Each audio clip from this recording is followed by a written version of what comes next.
this site better when viewed with ganja? Please click on the ganja. That's a nice video of this. Huh?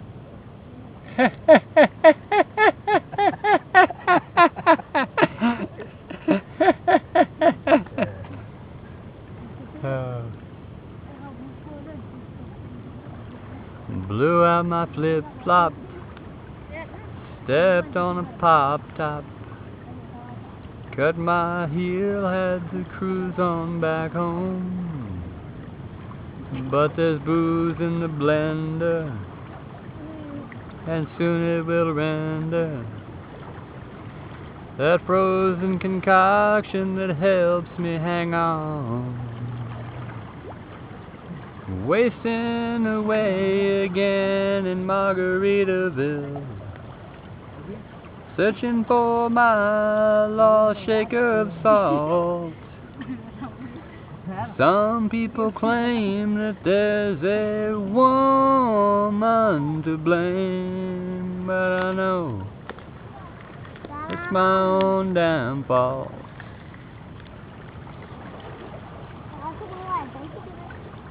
Can't quite remember the second verse of that. Hello everyone, welcome back to the laboratory. This is Twinbeard, and I'll be showing you some more things related to the FlowerPower device. But first I wanted to show you this intercept fan that's originally a 2.3 amp 12 volt fan, and it's humming along very nicely, charging this this large gel cell radio. It's about 110 amp hour gel cell. Here's your standard monopole. With the addition of the gearing switch here, we're using mu metal for the core of the coil, and this is a switch to kick on our condensers, which can break open a battery if we get a really bad battery. Like I put the voltage on this one when I started, it was 5.94. So if you throw the radiant spikes directly into this, you'll see a lot of those radiant spikes still showing up in your neon. What I found is that by engaging a larger condenser in parallel, it'll turn that into current, suck it up so you're not wasting that, discharging it as light, and it'll break open these batteries quite a bit faster.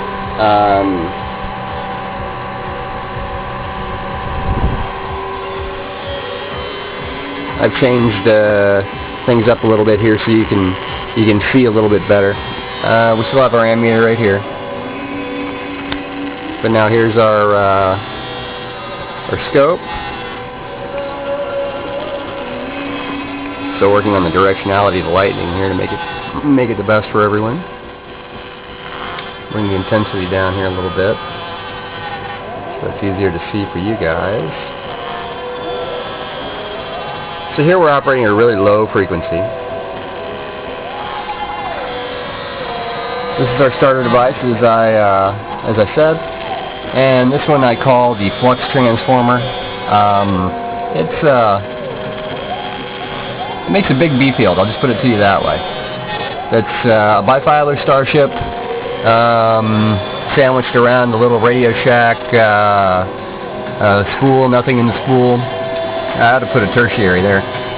We've got another single filar starship, and that's in series with the power, or the drive coil. So that was my first one magnet, no bearing Bedini, and I enjoyed it so much that I made a couple more. I wanted to show a couple of people how easy it is to secure these magnets. This is just a piece of PVC pipe, a 1-inch piece of PVC pipe. I cut that to size, and then I put a zip tie around it, and it holds it in there pretty well. So I'm going to go ahead and pull that magnet out of there. I'm going to shut both these other motors off because I want to lower our noise level as much as possible here. Other than the ambient background sound from the music, which I kind of enjoy, and you probably will too. Okay, so I've just got this little thing holding our rotor in place. And what I want to kind of show you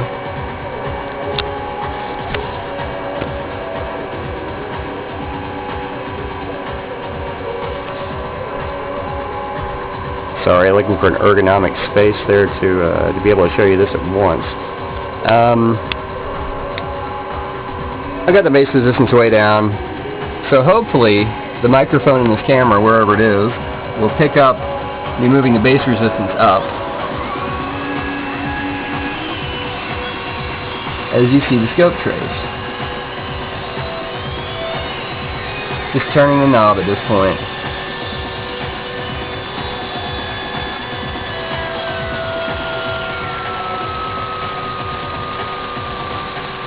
And we're set at 0.5 microseconds there. So we started out at about 2,000 hertz. We're at 0.2 now, so that's a little less. How I'm making that calculation, by the way, for those of you, 0.2 milliseconds, I'm sorry, earlier. 0.2 milliseconds equals 5,000 hertz because,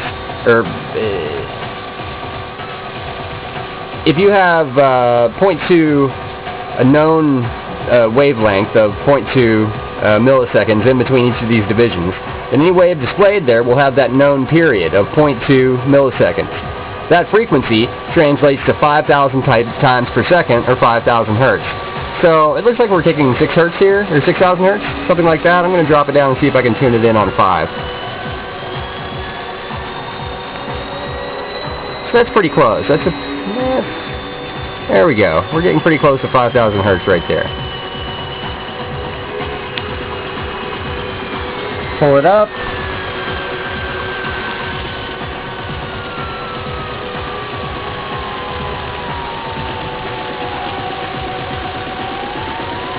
Okay, now I'm going to show you a couple different coils here concerning the peripetia effect.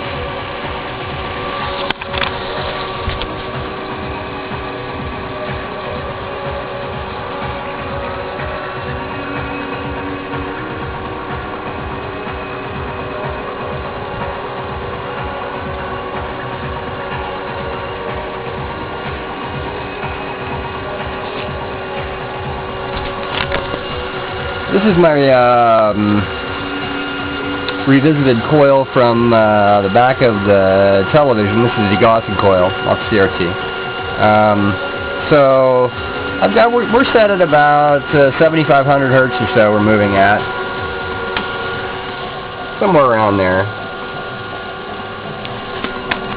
So what I'm going to do now is I'm going to short this coil.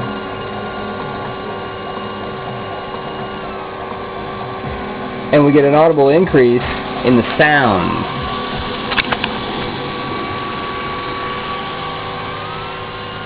And we'll notice our scope trace moving.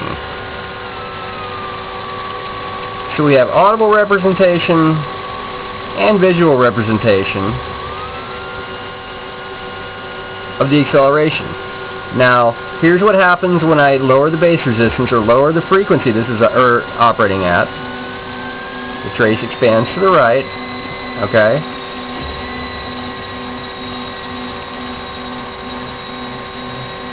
Here's what happens when I increase the frequency. With the base resistance, it contracts to the left.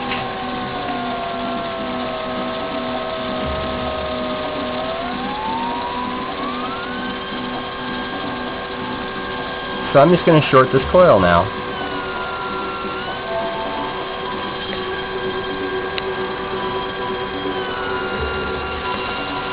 And with any luck, you can hear the frequency this thing is moving at.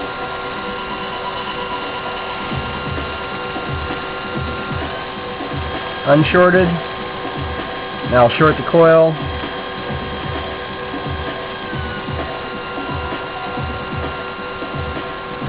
So you can see the parasitic capacitance is delaying it between 90 and 180 degrees out of phase so that it can actually kick us forward a little bit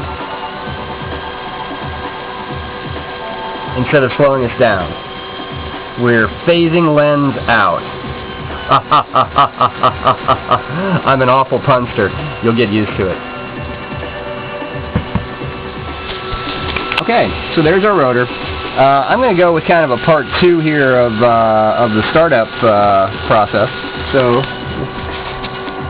oh, by the way, here's our schematic. This is also posted on the energetic forum on the One Magnet No Bearing Bedini list.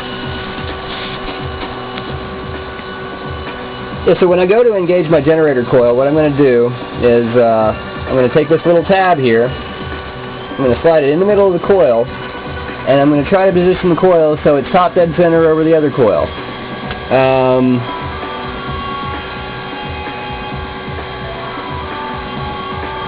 Then I'm going to grab a alligator clip. I'm going to pull it up to the edge, and I'm going to kind of clip it on there with the alligator clip to hold it steady. And now I'm going to try to focus my magnet over top dead center over the center of the coil there.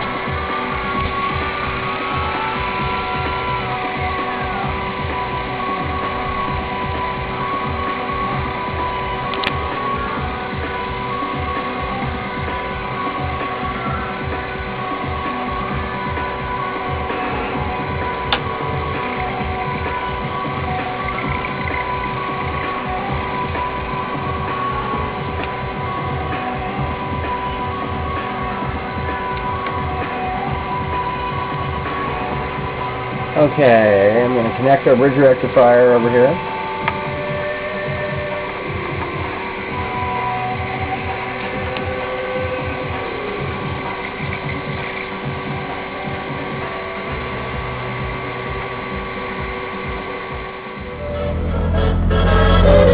So I'll make a movie for my family back home.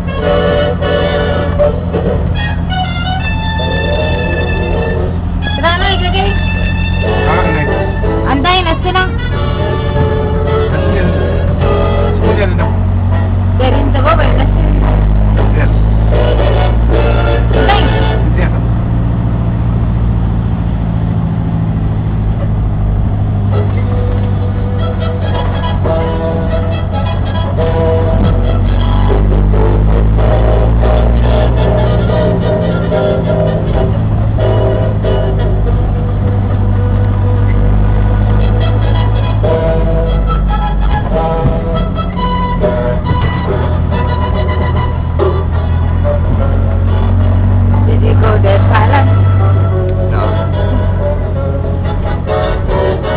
Swim in the lagoon though.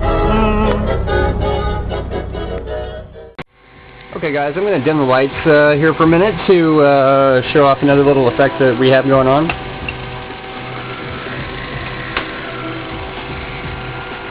You can see this neon bulb and this neon bulb shining bright. I'll show you where those wires run. This one comes down here and it's on one side of our coil, okay, this probe. So it runs back up this way. Now this second neon is in series, right there with the first. And then we go to this clip lead, to this clip lead, to this virtual ground up here on the mainframe, okay? Now what's interesting is I haven't engaged our condensers, but there's our waveform output. I'm going to engage our condensers now, and one neon went out, but one stayed lit. And there's our wave now. We're clipping that wave out to charge the condensers. And I'll zoom in a little bit more here. This is a really interesting waveform, especially when these condensers get fully charged. We're taking the tops and the bottoms off the waves and dumping them into the condensers. And slowly the voltage is rising until we reach an equilibrium in the circuit there.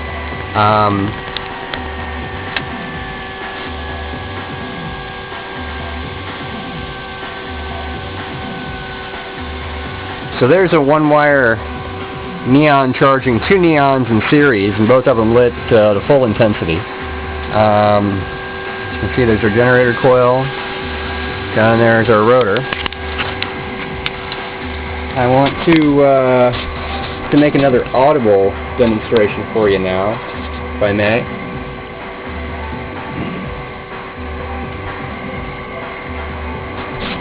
Here we have an old dumpster diving expedition score, and just a little coaxial speaker. So I'm going to take my generator coil output and pull it off the bridge rectifier.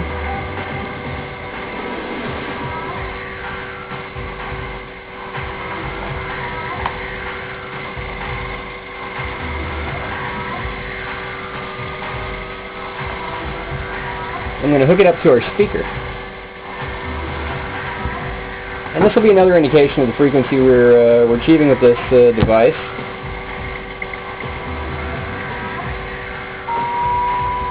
It gets pretty loud. I'm sure you can probably hear that. So I'm going to play with the bass resistance and change the frequency here. We're taking it down. Now we just hit a sweet spot and it's going to crank to the top. Taking it down, way down. I know you can hear that.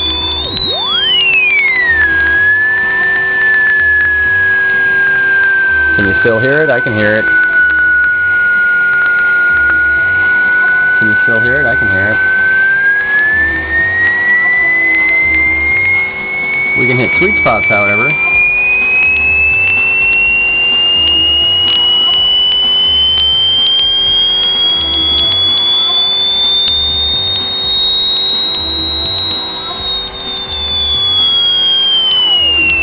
Where if we let it accelerate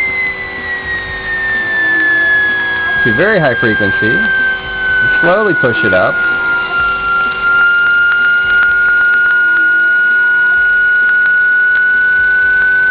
that's when it'll really start to accelerate.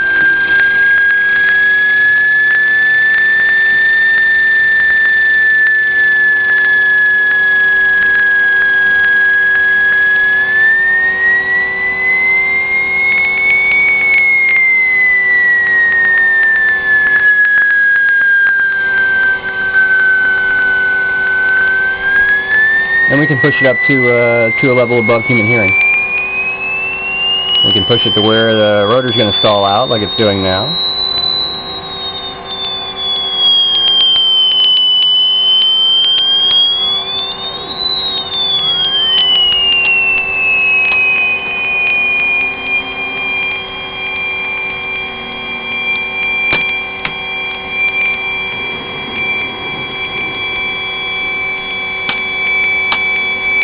And as you can see, we're getting kicks here as well.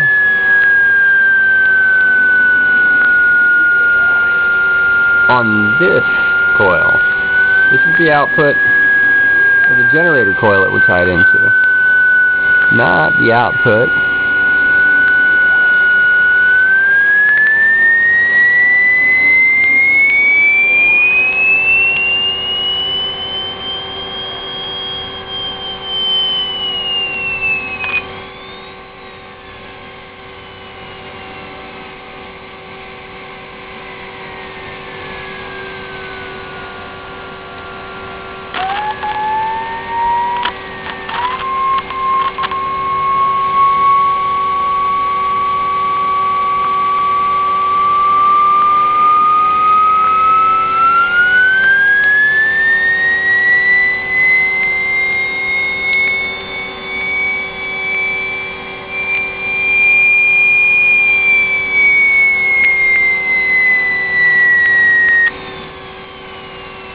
Okay, so that's running a speaker through it, which is a pretty big load.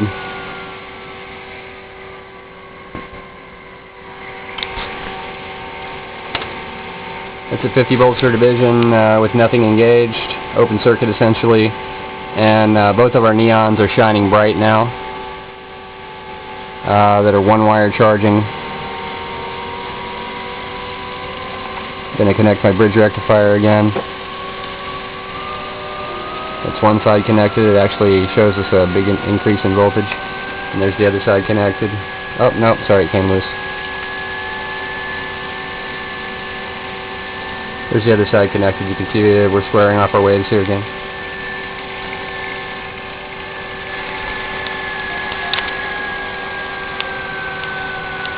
And finally, I'm sure you might want to see this again, so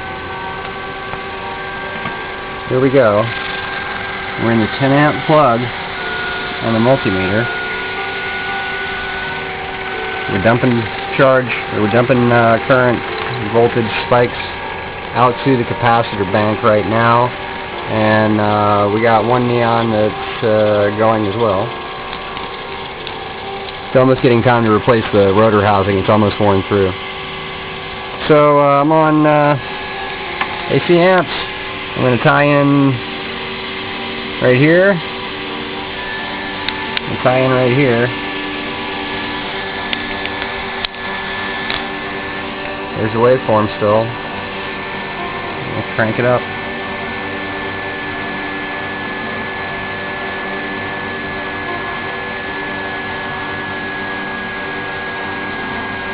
Sometimes it takes a very careful hand to increase the frequency.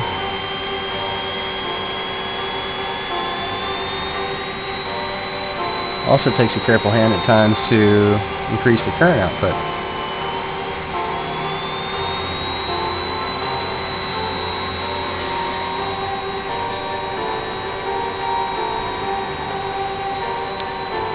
There's a sweet spot up here around 200 ohms, which if I start down here and really let it build up some momentum,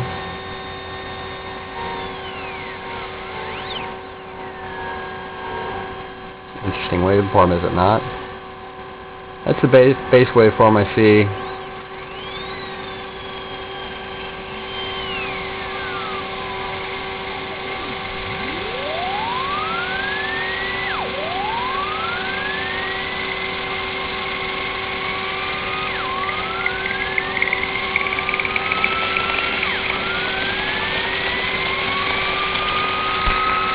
And what I'm going to do is I'm going to slide the rotor vertically up about, well, I don't know, 1/16 of an inch or so. And I'm getting a lot of wobble in my rotor housing now. I'm sure it's preparing to wear out. I'm going to have to replace it pretty soon. It's eaten away quite a bit of itself.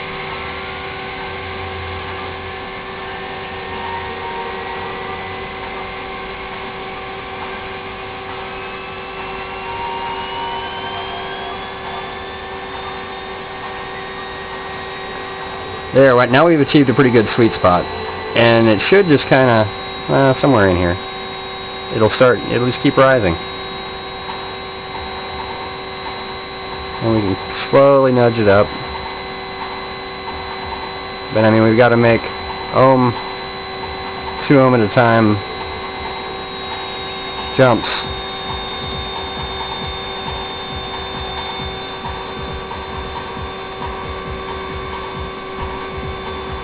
Tiny little turn to the knob.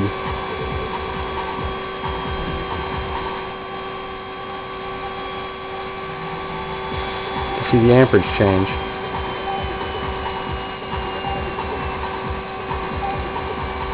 And like I said, there's a sweet spot up top here. But I don't think I got it up to be able to do it yet.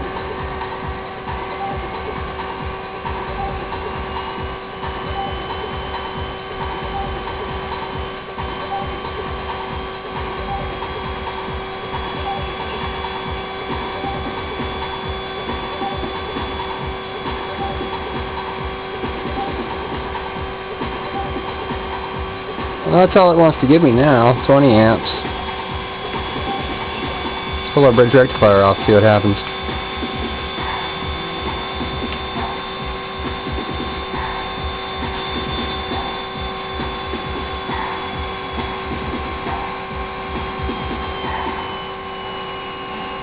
Oop, off the scale.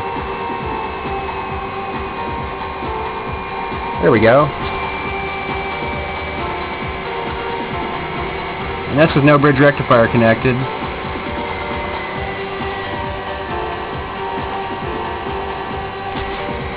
Off the scale. See where our device is set at here. Off the scale.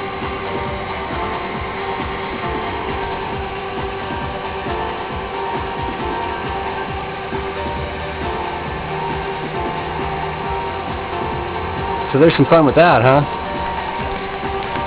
I think this is a really interesting waveform here. Let's see if we can get a little closer, a better look at it.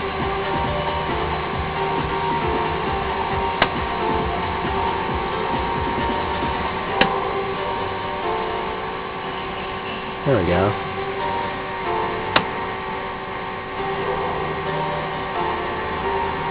Looks like it's several phases.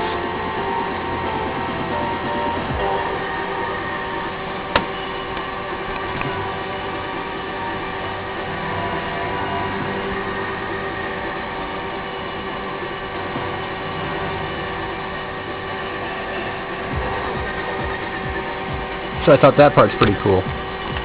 Now for some, we'll probably do some upgrades. You can see we're off the scale here. We're tuned into something funny, for sure. Oh wait, no, it just jumped back down. Okay, so here's a couple things we may be able to work on in our circuit to maybe even better improve it. This is a 50 ohm variable resistor. That's probably a 5 or 10 watt model enclosed there. I'm thinking to put it here in the circuit so that we go out of the 500 ohm variable resistor into the 50, and that'll be our fine tuning knob to let us jack in those waves. Also, I'm thinking about replacing the big caps, these guys, with these cams. And that's a General Electric 6500 microfarad at 15 volt DC. Now, why would I want to limit it to 15 volts? Which is what I hear you thinking. Well,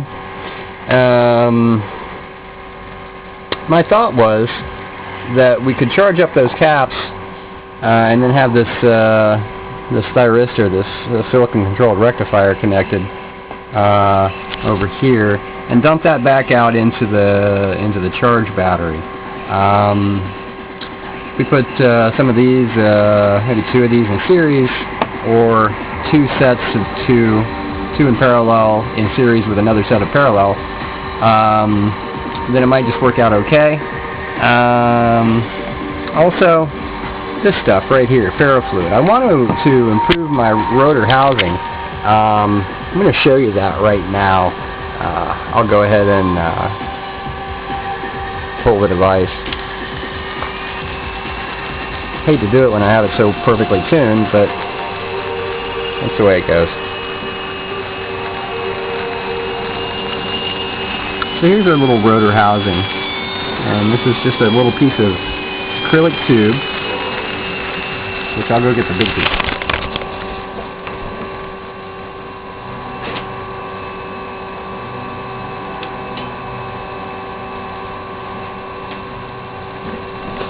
Okay, so I cut that off of this, and then I put a zip tie around it. So there it is.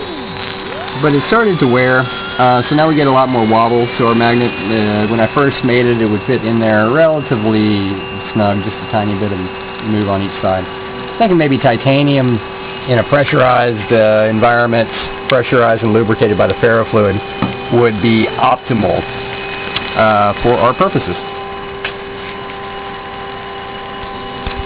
I think maybe this mirror underneath here, if we were to replace that with a bismuth plate, a concave polished bismuth plate, we might see some interesting effects there with the reflection of the magnetic wave coming from the coil and the magnet.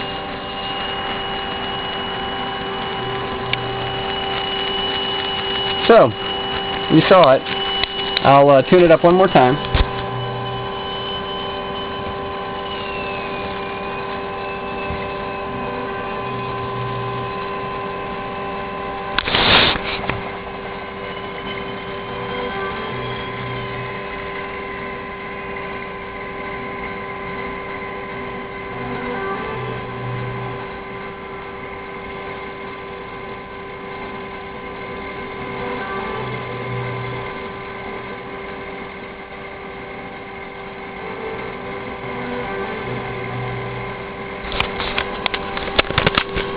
There's your waveform. I'll go through several different time divisions for you.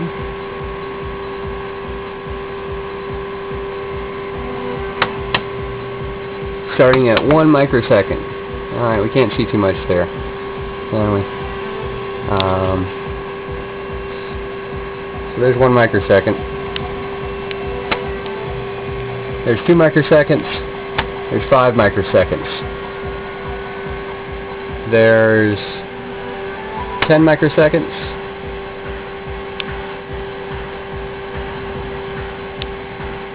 $20, $50,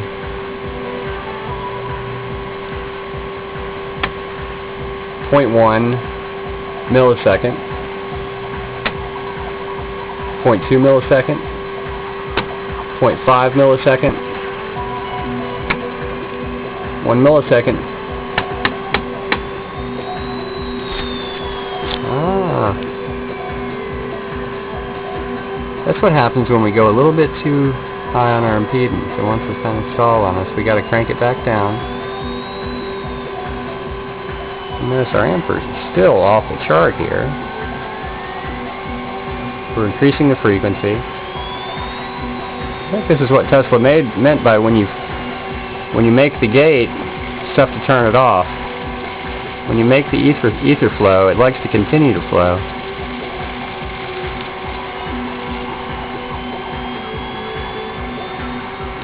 Now we just jump back down to a reasonable level. We can get unreasonable here again very easily, as you can see. Yep, we've moved right over into unreasonability there.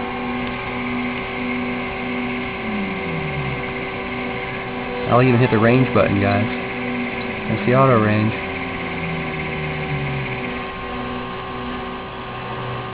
There's our waveform. Should I be glad?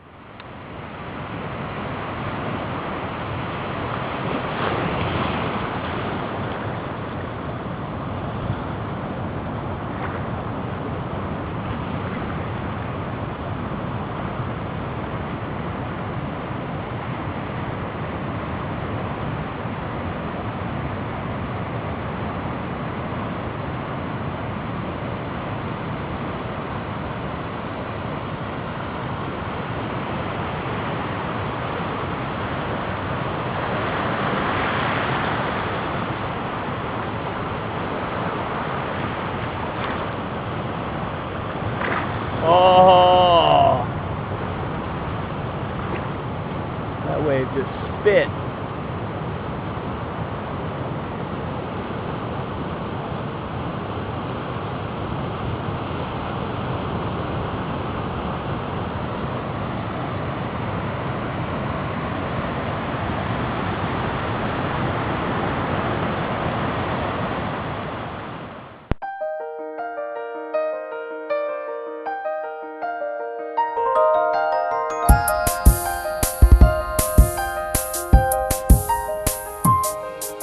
Science is the best tool ever devised for understanding how the world works.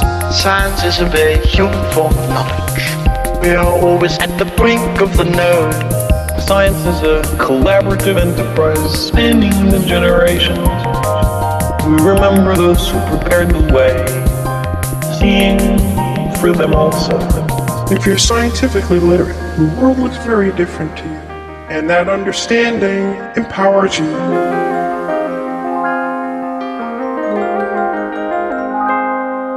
There's real poetry in the real world. Science is the poetry of reality. We can do science, and with it, we can improve our lives. There's real poetry in the real world.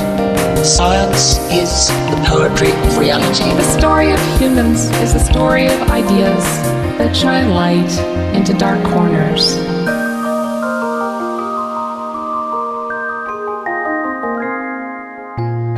Scientists love mysteries. They love not knowing. I don't feel frightened by not knowing things. I think it's much more interesting. There's a larger universal reality of which we are all a part. The further we probe into the universe, the more remarkable are the discoveries we make. The quest for the truth in and of itself is a story that's filled with insights.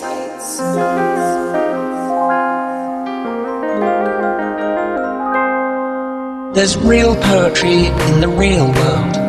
Science is the poetry of reality. We can do science, and with it, we can improve our lives.